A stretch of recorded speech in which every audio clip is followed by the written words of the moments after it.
দেশের জন্য যারা জীবন দেয় তারা কখনো মরে না, প্রত্যেকটি মানুষের অন্তরে অন্তরে থাকে। ভিডিওটি দেখুন, অনেক ভালো লাগবে ভাইয়ের কথাগুলো। মাননীয় প্রধানমন্ত্রী, মাননীয় স্বরাষ্ট্রমন্ত্রী, মাননীয় জ্বালানি মন্ত্রী এতই যদি মজুদ থাকে তাহলে এত বড় লাইন কেন? ভিডিওটি অন্যের মাঝে পৌঁছে দেন, আবার সিন্ডিকেট ভাঙতে হবে ইনশাআল্লাহ। কোথায় সৃষ্টি করেছে?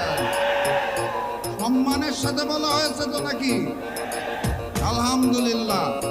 আর আজকের এই সমাবেশ থেকে স্পষ্ট ভাষায় জানিয়ে দিতে চাই, গণভোটের জনরায়ের আলোকে ওই জুলাই সনদ এই বিএনপি সরকার বাস্তবায়ন করবে না।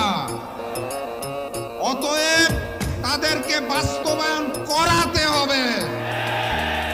আর আমাকে যারা প্রতিদিন প্রতিনিয়ত হত্যার হুমকি দিচ্ছেন তাদেরকে স্পষ্ট ভাষায় জানিয়ে দিতে চাই, বাংলাদেশের মানুষের সাথে বেইমানি করে, দিল্লির সামনে মাথা নত করে আপনাদের মতো প্রতিদিন ধুকে ধুকে মরব না।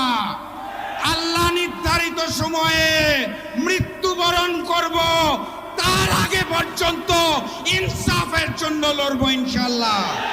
সবাই লড়াইয়ে প্রস্তুত আছেন? আগামী লড়াইয়ের প্রস্তুতি আছে?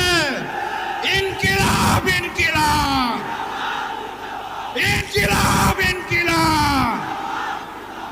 দেখা হবে বিজয়ে। বিজয়ের পথে যাত্রা শুরু জীবন অথবা মৃত্যু। আসসালামু আলাইকুম।